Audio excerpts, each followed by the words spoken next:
الحكاية بتبدأ في مقر إحدى العصابات الخطيرة. مجموعة من المجرمين كانوا بيلعبوا مع بعض ضد الشاب دراجون. دراجون ضابط شرطة متخفي، لكن أصدقائه اتمسكوا من العصابة وكان لازم يعترف إنه ضابط عشان ينقذهم من التعذيب. في النهاية دراجون استسلم أخيرا وخلى المجرمين يحرروا أسر أصدقائه، لكن مجرم اسمه بامبو اتحداه في قتال وش لوش لأنه سبب لهم مشاكل كتيرة. طبعا دراجون وافق والمعركة ما بينهم بدأت، وهنا بتظهر قدرات دراجون الخرافية بالكونج فو لانه مسك خصمه طحنه وروق عليه قدام الجميع. لكن بامبو ما استسلمش بسهوله واستغل قوته الرهيبه عشان يأذي دراجون بشده، لحد ما دراجون قدر يغفله وخلاه يفتح الحوض غصبا عنه. بعد كده افقدوا الوعي بدم بارد. اما باقي المجرمين فقدوا اعصابهم بسبب اللي حصل في قائدهم، واخدوا الاسلحه عشان يخلصوا على دراجون. فدراجون اخد نفسه وقفز من الشباك. للاسف دراجون اكتشف ان اصدقائه فاقدين الوعي من التعذيب، بس من حسن الحظ صديقه الضابط جاك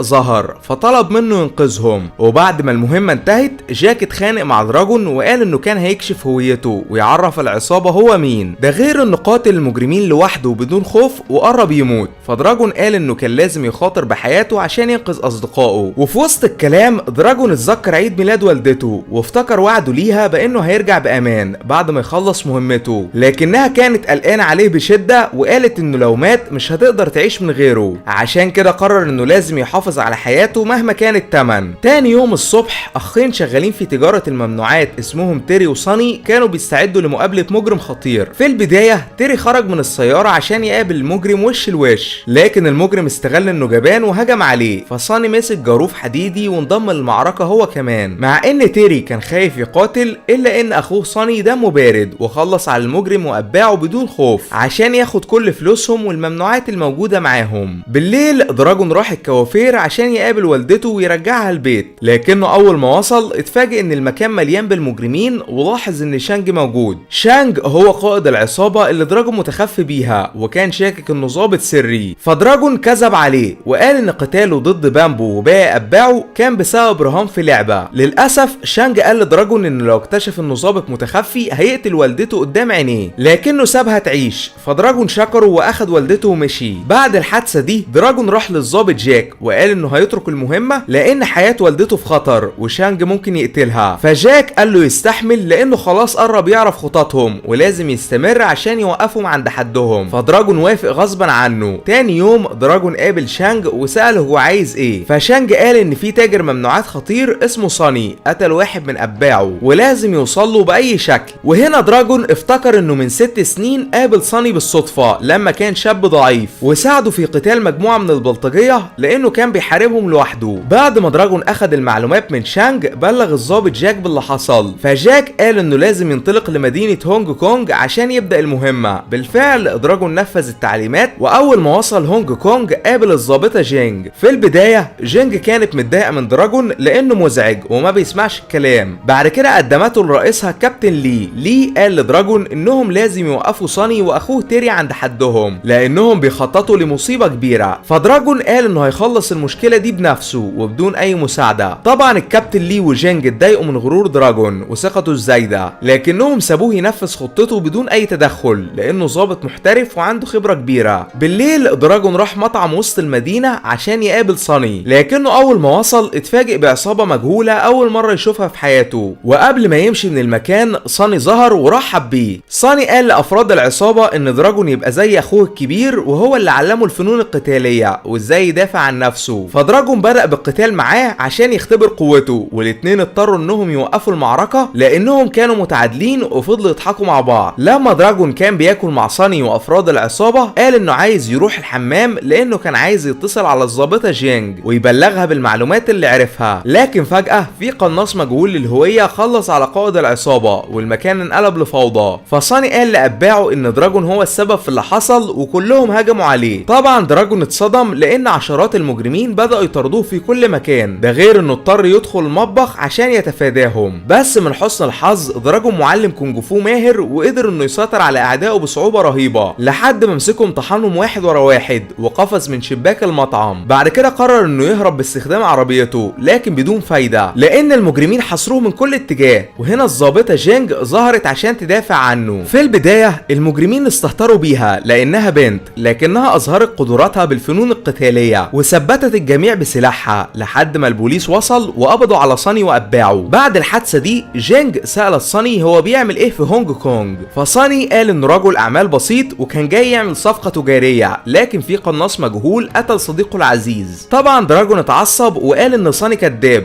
بس المصيبة ان مفيش ادلة تثبت انه تاجر ممنوعات وممكن يخرج من السجن بدون اي مشاكل. عشان كده جينج اتخانقت مع دراجون وقالت انه بوظ المهمة بسبب غبائه وتهوره، فدراجون اخد نفسه ومشي وهو غضبان بشدة. دراجون صعد لاعلى المبنى وطمن والدته عليه لان بقاله فترة طويلة ما كلمهاش، فوالدته قالت له يثق في نفسه وهيقدر يحل القضية دي بأقرب وقت عشان يرجع لها بأمان. تاني يوم الصبح دراجون كان بيتمرن على النشان بالمسدس، لكنه اتفاجئ ان جينج ظهرت. جينج اعطت دراجون بعض النصايح عشان يقدر يصيب هدفه، بعد كده اعتذرت له لانها اتعصبت عليه واتخانقت معاه قبل كده، فدراجون رفض اعتذارها وبدأ يقاتلها، لكن جينج ردت فعلها سريعة جدا واخدت منه مسدس التدريب. بعد كده الاتنين اتقاتلوا بشراسة ملهاش مثيل لحد ما جينج اصابت دراجون بمسدس في رجله واخدت نفسها ومشيت. بالليل دراجون قابل شان وصاني على مركب وسط البحر. صاني خرج من السجن لان مفيش ادله تثبت اجرامه وما كانش يعرف ان دراجون ضابط متخفي، فشانج رحب بيهم هما الاتنين. بعد ما دراجون وصاني مشيوا بنعرف ان شانج الندل هو اللي كلم القناص عشان يقتل قائد العصابه المنافسه، وكان عايز يقتل صاني هو كمان. اول ما دراجون راح عشان يبلغ جينج بالمعلومات اللي سمعها من شانج، اكتشف انها بتستعد للقتال لانها قدرت تحدد مكان القناص. بالفعل جينج واتباعها راحوا لمجموعه المباني اللي القناص مستخبي فيها، ولما دراجون حضر هو كمان اتفاجئ ان القناص عايز يخلص عليه، فتفادى الطلقات بسرعه البرق. اما جينج لمحت القناص من بعيد وطردته لحد ما دخل مستودع مظلم وبداوا يدوروا على بعض، فدراجون استغل الفرصه وحاول انه يغفل القناص لكنه فشل واتاخد رهينه. اما جينج كانت متردده ومش عارفه تعمل ايه لان القناص هددها بقتل دراجون لو قربت منه، فاستجمعت شجاعتها وركزت لحد ما خلصت عليه بطلقه في دماغه لانها ماهره باستخدام الاسلحه. بالليل جينج كان حزين لانها اول مره تقتل في حياتها، لكن دراجون قال لها ما تزعلش ولولا مهاراتها في استخدام الاسلحه كان ممكن يموت، فجينج حست بالسعاده. بعد فتره قصيره دراجون راح عشان يقابل صاني، واول ما صاني شافه قال انهم لازم يقتلوا شانج ويسيطروا على عصابته لانه كان عايز يغدر بيهم، فدراجون وافق على طلبه وقرر يتحد معاه. بعد كده صاني قدمه لاخوه تيري والتلاته بداوا يخططوا هيتخلصوا من شانج ازاي.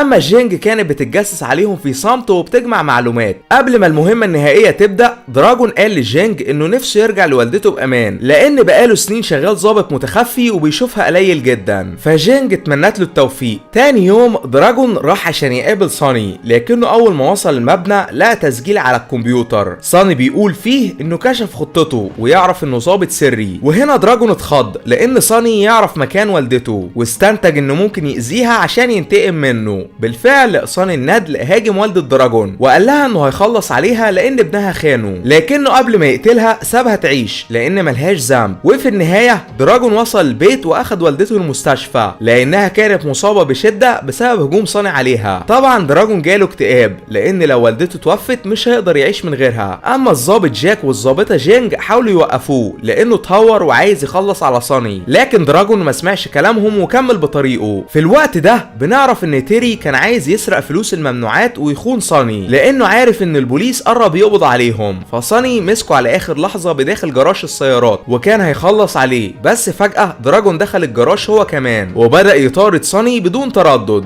في البدايه صاني جري باقصى سرعته لحد ما وصل سيارته، اما جينج كانت بتراقبه في صمت وانتظرت الفرصه المناسبه عشان تقفز على السياره وتحاول تعطله. اول ما صاني لاحظ ان جينج بتطارده فضل يهز السياره عشان يوقعها على الارض، لكنها استحملت الضغط وقدرت انها توصل له اخيرا. اما دراجون فضل ماشي وراهم طول الطريق عشان يقبض على صاني ويتاكد ان جينج بخير. للاسف صاني سيطر على جينج في القتال مع ان دراجون فضل يهاجمه بدون تردد، لكنه في النهايه رمى جينج من السياره ووقعها على الاسفلت. طبعا دراجون اتعصب بشده واستمر بالمطارده لما اتاكد ان جينج بامان. دراجون وصاني دخلوا بسياراتهم لمنطقه بناء وفضلوا يتقاتلوا طول الطريق، فدراجون استخدم ذكائه وغفل صاني عشان يقفز من فوق جسر لسه بيتبني لحد ما السياره انفجرت تماما. طبعا دراجون افتكر ان صاني مات خلاص لكنه ما يعرفش انه مستخبي تحت رجله. لما دراجون كان عايز يروح البيت صاني استغل الفرصه ورجع القتال من جديد، وبكده المعركه النهائيه بدات اخيرا. في الاول الاتنين كانوا متعادلين لانهم اتدربوا على الفنون القتالية مع بعض ويعرفوا كل اساليبهم السرية. لكن مع الوقت دراجون اتفوق، فصاني الندل اخد عصا حديدية وهاجموا بيها لحد ما كان هيكسر عظمه. قبل ما دراجون يخسر القتال ضرب صاني على ايديه ووقع العصا الحديدية منه. بعد كده نزل فيه طحن بدون رحمة لحد ما افقدوا الوعي لانه اذى والدته بدون ذنب. بعد المعركة دي جينج حضرت ومعاها الكلبشات، فدراجون قبض على صاني وسلمه للبوليس عشان يتعاقب على افعاله. وده كان ملخص الفيلم. اشترك عشان توصلك اقوى الملخصات كل يوم، واشوفكم عما قريب باذن الله.